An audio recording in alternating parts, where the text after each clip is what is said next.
अस्सलामुअलैकुम, क्या हाल है। आई होप कि आप लोग बिल्कुल ठीक ठाक होंगे।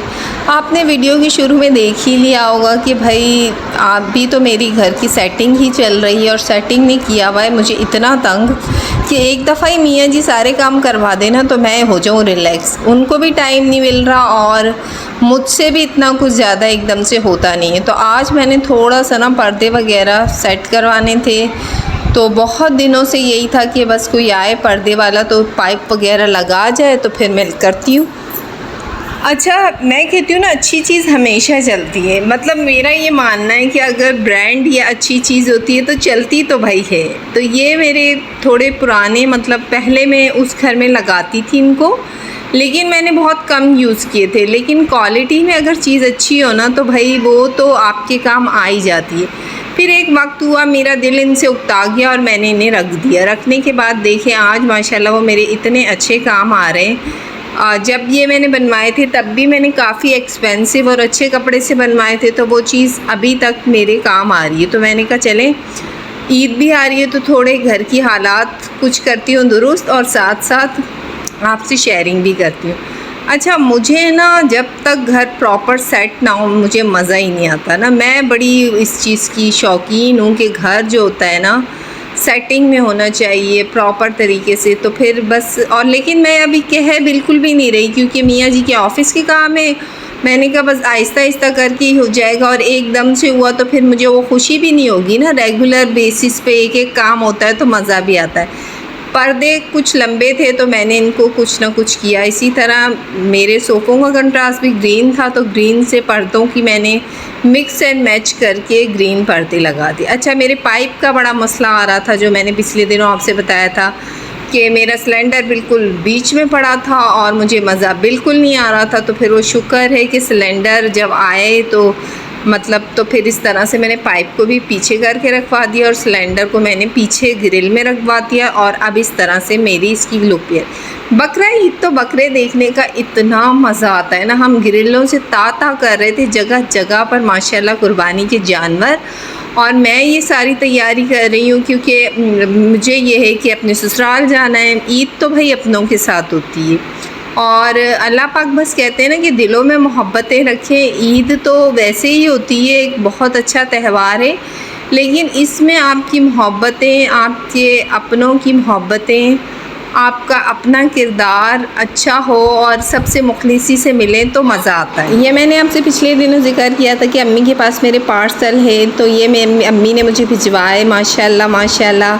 मीरपुर ख़ास में तो आपको पता होगा ये बिन उमर से अम्मी ने लिए थे मेरे लिए मॉल से, और मुझे इतने पसंद आए। और ये मैंने कहा चलें जी मैं किचन में सेट करती हूँ, क्योंकि मुझे जो है ना, मैं कहती हूँ ना हर चमकती हुई चीज़ सोना नहीं होती, तो इसी तरह घर खूबसूरत दिखे तो वाकई बड़ा प्यारा लगता है।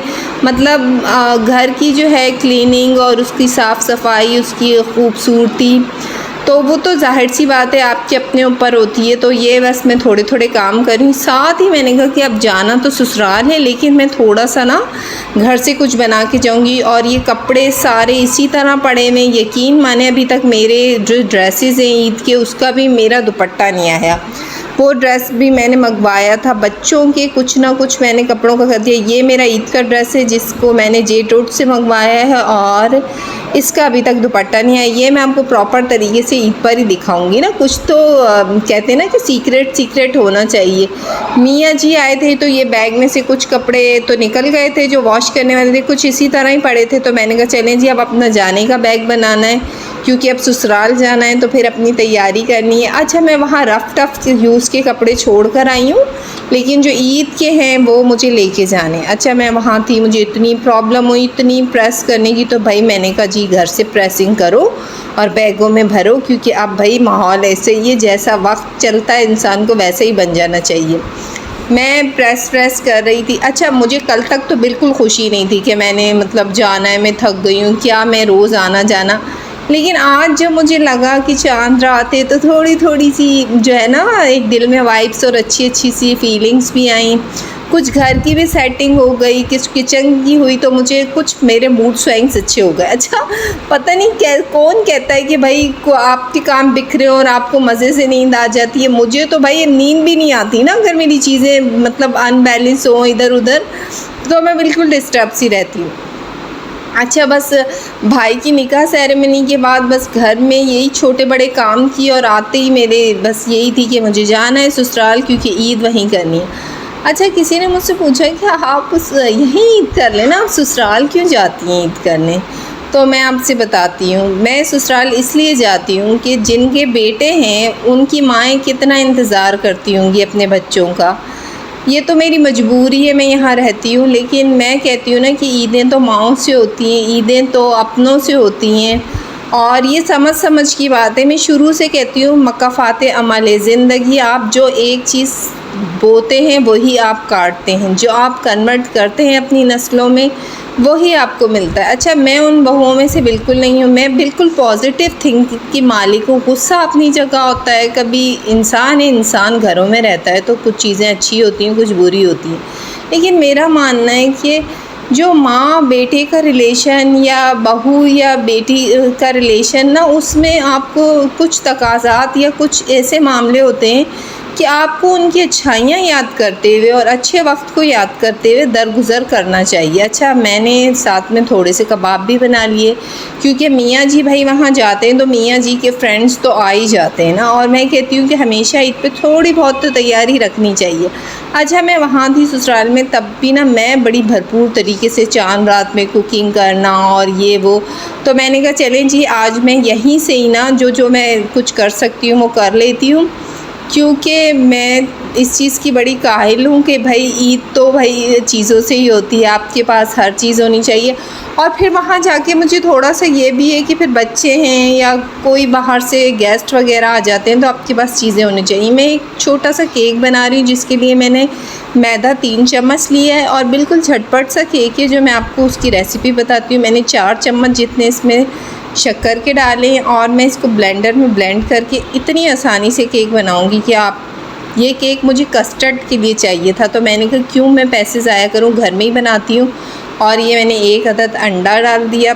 थोड़ी सी रेसिपी सिंपल सी, अगर आप फॉलो करें तो आप सारे काम कर सकते हैं।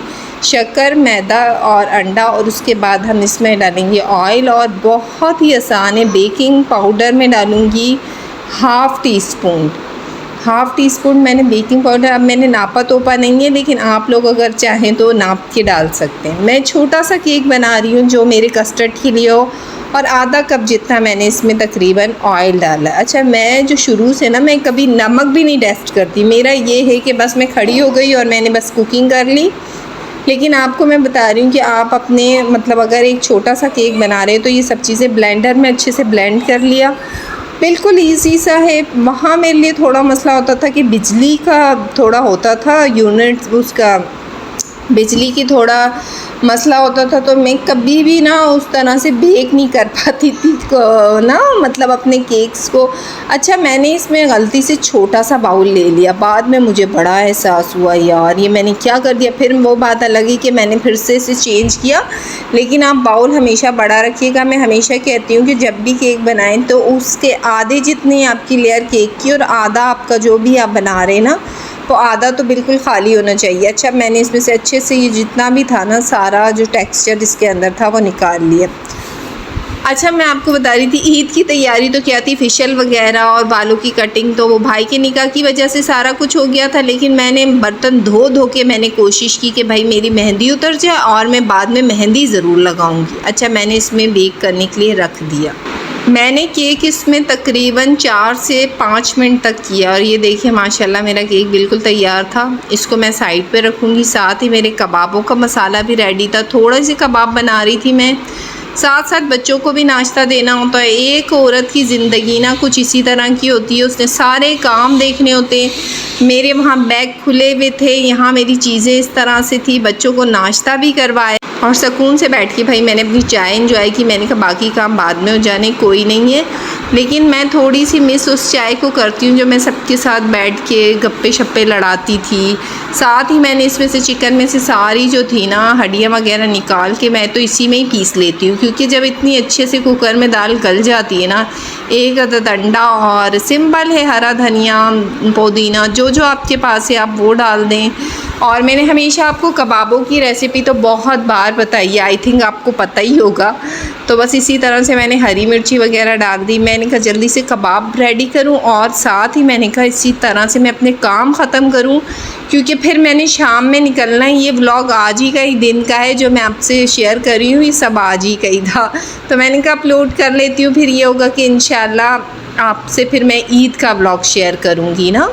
तो बस ये माशाल्लाह इसी तरह इसमें ही होता है कि ये एक ही फैमिली के सारे कबाब लगते हैं, लेकिन मैं ना इसको बिल्कुल गोल मटोल नहीं निकालती, थोड़ा सा प्रेस कर देती हूँ तो फिर कबाबों की शक्ल अच्छी आती है। वरना अगर आप खुद से बनाते ना कबाब तो कोई पता नहीं चलता, कोई बड़ा कोई छोटा, कोई ऐसा कोई मोटा कोई टेढ़ा। तो इससे ये होता है कि बिल्कुल परफेक्ट से बनते हैं। अच्छा, ये सब मैंने इसलिए यहाँ बनाया कि मैं फ्रिज में फ्रीज़ कर लूँगी तो थोड़े फिर ना वहाँ जाकर मैं ना इनको रख दूँगी ईद तक के लिए। और फिर ईद पर जैसे हम मेरी अपनी फैमिली अपने लोग मेरी सास ख़ास तौर पर, तो उनके लिए मैंने थोड़ी बहुत सी मेहनत कर ली थी। अच्छा, मैंने इसको फ्रीज़ कर लिया। साथ ही मैंने कहा कि अब मैं जो है ना मैं कस्टर्ड भी बना लेती हूँ। केक मेरा तैयार था। ये चीज़ें मैं चांद रात को ही करती हूँ, आप लोगों ने मेरे पिछले व्लॉग्स देखे, लेकिन आज मुझे चांद रात वाले दिन सुबह ही करना पड़ा। तब मैंने आपको बताया कि मेरे ससुराल में और घर में कोई इतना रास्ते का डिफरेंस नहीं है, आधा एक घंटे का होगा, लेकिन जो है ना मुझे जाना पड़ता है। मैं हर बात पे जाती हूँ, क्योंकि मैं कहती हूँ ना कि जो बेटों की मोहब्बतें होती हैं ना अपनी माओं से, और वो हमेशा कायम व दायम रहें। और मैं उन औरतों में से ही नहीं हूँ जो बड़े मूड ख़राब कर लेती हैं, जी हमने इतने काम करने और काम करके आप हमें लेके जा रहे हैं। नहीं, मैं हमेशा पॉजिटिव थिंक रखती हूँ। मेरे ज़िंदगी का दो ही मकसद हैं जिनको मैं हमेशा आप लोगों से शेयर करती हूँ, जियो और जीने दो। सेकंड, अपनी ज़िंदगी को अपने स्टाइल से गुजारें। जो आपकी पर्सनैलिटी है ना उसको कभी भी आप किसी और की वजह से चेंज ना करें। और दूसरा, खुद एतमादी जो होती है ना वो आपको हमेशा कामयाब करती है। खुद एतमादी ये नहीं कि आप सिर्फ अपनी तारीफ़ें करवाते रहें, तारीफ़ वो होती है कि जो आप किसी को कर दें और दुनिया आपको माने। अब ये सारे भांडे थे जो कि मैंने साफ़ भी करने थे, क्योंकि मैं बर्तन धोती, मैंने एक्स्ट्रा से अलग से रखा है एक बास्केट, इसमें मैं सारे बर्तन धो लेती हूँ, क्योंकि एक तरफ शेल्फ़ पे रख कर ना जब ज़्यादा हो जाते हैं तो फिर मैं इसी तरह से सारे धो देती हूँ। अच्छा, वैसे यहाँ आने के बाद बड़े मज़े, मेरे पैसों की बड़ी बचत होने वाली है। वहाँ जो थोड़े बहुत मैं मासियों से बर्तन धुलवा लेती थी ना, अब वो पैसे भी बच जाने। मैं मज़े की बात आपसे शेयर करती हूँ, मैं तो मियाँ जी से वो भी पैसे दे देती हूँ और मैं कहती हूँ जी जब सारे काम मैंने ही करने तो भाई मेरे पैसे मुझे दो, मैं अपनी मर्ज़ी से शॉपिंग करूँगी। ये एक अच्छा सा मशवरा आपसे दे रही हूँ। अच्छी खुराक खाया करें, काम अपने किया करें, सेहत से बड़ी कोई नेमत नहीं है। अच्छा सोचा करें, जब आप सबके लिए अच्छा सोचेंगे तो आपकी सेहत भी आपके साथ अच्छा ही करेगी। अच्छा, अक्सर लोग जो हैं बेचारे, अल्लाह सेहत दे सबको, लेकिन मैं यही कहती हूँ ना कि जब सेहत होती है तो काम से कुछ भी नहीं होता। अल्लाह जब आपको अपनी नेमतों और रहमतों से नवाजता है तो फिर काम करते हुए कौन सी मौत पड़ जाती है। ये मैं इसलिए बता रही हूँ कि अक्सर लड़कियाँ भाई बिल्कुल लेज़ी सी होती हैं। मैं कहती हूँ ना कि लड़कियों को हर चीज़ में ना परफेक्ट होना चाहिए, चाहे वो घरदारी हो, चाहे वो फैशन हो, चाहे बाहर के मामलात हों, चाहे जॉब्स के मामलात हों। जो लड़कियाँ फ्लेक्सिबल होती हैं ना वही मियाँओं को अच्छी भी लगती हैं। तो ये जी मेरे कस्टर्ड भी तैयार था। मैंने कहा जेली और फ्रूट्स मैं वहीं कर दूँगी, थोड़ा सा ड्राई फ्रूट लगा लिया। एक छोटा सा व्लॉग आपसे शेयर किया जो मेरे घर में चल रहा था। आई होप कि आपको पसंद आया होगा। मेरे चैनल पे नए हैं तो प्लीज़ लाइक एंड सब्सक्राइब कर दिया करें। इतनी हम मेहनत करते हैं, हमें भी मौका दें, हम भी आगे निकलें। और बड़ा मज़ा आ रहा है। आगे की जर्नी में आपसे फिर शेयर करूँगी कि वहाँ जाने के बाद क्या हुआ और क्या क्या मेरी ईद के आलम कैसे थे। अल्लाह हाफिज़।